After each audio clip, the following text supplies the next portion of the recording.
දරුවන් උදෙසා බයිබලයක්. පාස්කුව. තම පුතු මියදෙන දෙස බලා සිටින කාන්තාවගේ. ඇගේ දෑස් එම රුතුරු දසුනගස යොමු වී ඇත. මහා කලබලයක් සහිත කඳු මුදුනකි. එම කාන්තාව මරියාය. ඇය බලා සිටියේ ජේසුස් වහන්සේගේ කුරුසේ ඇන ගැසුම්කා මේ යන දෙසය. මේ සියල්ල සිදු වූයේ කෙසේද? ජේසුස් වහන්සේගේ අලංකාර ජීවිතය මේ ආකාරයෙන් අවසන් වූයේ කෙසේද? දෙවියන් වහන්සේ උන්වහන්සේගේ එකම පුතුණුවන් කුරුසියේ ඇනගසා මේ යන්නට ඉඩ හැරියේ කෙසේද? ජේසුස් වහන්සේ අතින් යම්කිසි වරදක් වුණාද? දෙවියන් වහන්සේ පරාජිත වූවාද? නැත.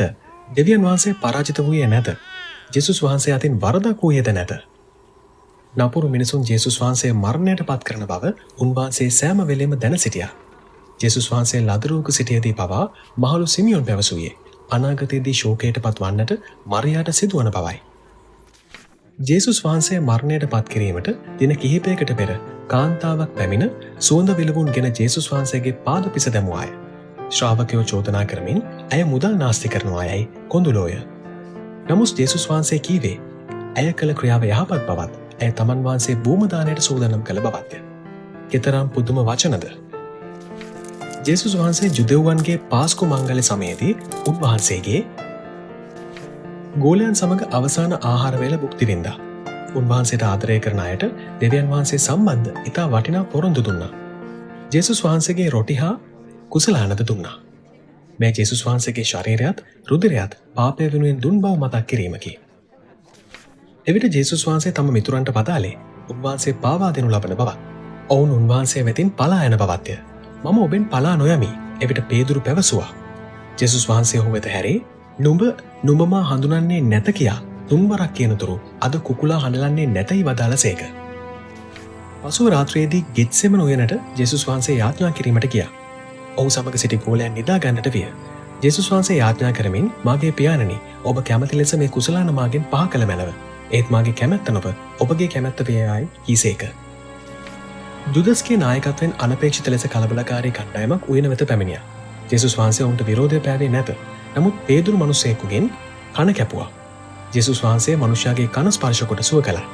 ජේසුස් වහන්සේ දැන සිටියා තමන් අත්අඩංගුවට පත්වීම දෙවියන් වහන්සේගේ කැමැත්ත බව. මෙම කලබලකාරී කණ්ඩායම විසින් ජේසුස් වහන්සේ උත්තම පූජකයාගේ නිවසට ගෙන ගියා. ඒ සිටි ජුදෙව් නායකයන් පැවසුවේ ජේසුස් වහන්සේ මරණයට නියම විය යුතු බවයි. උණුසුම් වීම සඳහා අසලින් තිබුණු ගිනි මැලය ළඟ සිටි පේදුරුතුමා එදෙස බලා සිටියා. තුන්වරක් මිනිසුන් පේදුරු දෙස බලමින් කියනුවේ ඔහුද ජේසුස් වහන්සේ ළඟ සිටි බවයි. ජේසුස් වහන්සේ පැවසූ ලෙසම තුන් වතාවේම ජේදුරු ජේසුස් වහන්සේ නාඳුනන බව කියවේ. එපමණක් නොව ඔහු දිවුරමින් එසේ පැවසූයේය. ඒ මොහොතේදීම කුකුලා තුන්වරක් හැඬලුවේ. Cook cook කුකු. පේදුරුට ඒ දෙවියන් වහන්සේගේ හඬ මෙන් විය. ජේසුස් වහන්සේ කිව් වදන් සේවී ඔහු හඬා වැළපුණේය. මේ අතර ජුදස්ත පසුතැවෙමින් සිටියා. ජේසුස් වහන්සේ තුළ කිසිදු වරදක් හෝ පාපයක් නොමැති බව ඔහු දැන සිටියා. රිදීකා සිටියක් ඔහු නැවත ගෙන ගියා. නමුත් පූජකයනේ ආපසු බාරගත්තේ නැහැ. ජුදස් එම මුදල් විසිකර තමා ඉවත ගොස් එල්ලී මැරුණේය. නායක පූජකයන් විසින් ජේසුස් වහන්සේ පිලාත් නම් රෝම ආණ්ඩුකාරවරයා ඉදිරියට ගෙනීම මේ මනුෂ්‍යයාට කිසි වරදක් පෙනෙන්නට නැතයි පිලාත් කීවේය. නමුත් කලබලකාරී කණ්ඩායම කෑගසමින් කුරුසියේ ඇනගසන්නයි කීහ. පිලාත්ගේ අවසාන තීරණය වුණේ ජේසුස් වහන්සේ කුරුසියේ ඇනගසන්නට අවසර දීමයි. සොල්දාදුවෝ ජේසුස් වහන්සේට මොට්ට ආයුධයකින් පහර දුන්නා. මුහුණට කෙල ගැසුවා. කස පහර ගැසුවා. කටුගසක ඉතා තියුණු දිග කටු සහිත ඔටුන්නක් සාදා ඒ ජේසුස් වහන්සේගේ හිසෙහි තබා ඇතුළට තද කළා. ඉන්පසු උන්වහන්සේ ලී කුරුසයක තබා ඇනගසා මරණයට පත් කරනු ලැබුවා. ඒ ආකාරයට තම ජීවිතය පුදන සිදුවන බව ජේසුස් වහන්සේ හොඳින්ම දැන සිටියා. එමෙන්ම ජේසුස් වහන්සේගේ මරණයේ පූජාවෙන් උන්වහන්සේ කෙරෙහි අදහන සියලු දෙනාට පාපවලට කමාව ලැබෙන බව දැන සිටියා. ජේසුස් වහන්සේ දෙපස අපරාධකරුවන් දෙදෙනෙක් කුරුසිපත්ව සිටියා. එක් අයෙක් ජේසුස් වහන්සේ විශ්වාස කළ නිසා ඔහුට පාරාදීසයට යන්නට හැකි වුණා. අනෙක් තැනැත්තා එසේ කළේ නැත. පැය ගණනක් වේදනාව විඳීමෙන් පසුව ජේසුස් වහන්සේ සියල්ල නිමා වියයි පවසමින් මරණයට පත් වූ සේක. උන්වහන්සේගේ කාර්ය සම්පූර්ණ විය. මිතුරන් විසින් රහස්‍ය සොහොනක උන්වහන්සේ තැන්පත් කරන ලදී. කිසිවෙකුට සොහොනෙන් පිටතට හෝ ඇතුළට යා නොහැකි ලෙස වසා මුද්‍රා තබා රෝම සොල්දාදුවන් විසින් ඒ මුර කරනු ලැබුවා. අවසානයේ මෙය නම් ඒ කෙතරම් ඛේදජනකද ඒ දෙවියන් වහන්සේ ආයිශ්චර්යමත්යක් කළසේක. ජේසුස් වහන්සේ මරණය පරදා ජයගත්සේක. සතියේ පළමු දින උදෑසන ජේසුස් වහන්සේගේ ගෝලියෝ කිහිප දෙනෙක් දුටුවා. සොහොන් ගල පෙරළී තිබුණු ආකාරය ඔහු සොහොන තුල කිසිවක් දුටුවේ නැත. ජේසුස් වහන්සේ තවදුරටත් සොහොන්ගේ තුල සිටියේ නැත. එක් කාන්තාවක් සොහොන ළඟ අනමින් සිටියා. ජේසුස් වහන්සේ ඇයට දර්ශනය වුණා. මෙම පණිවුඩය ගෝලයන්ට කීමට ඇය කලබලෙන් හා ප්‍රීතියෙන් දිව ගියා. ජේසුස් වහන්සේ ජීවමානයි. උන්වහන්සේ මරණය පරාජය කළා. ඇය සාක්ෂි දුන්නා. ජේසුස් වහන්සේ ඉක්මනින් ගෝලයන් වෙතට පැමිණ ඇන ගසනු ලැබූ තුවාල පෙන්නවා. එය සත්‍යයි. ජේසුස් වහන්සේ ජීවමානයි.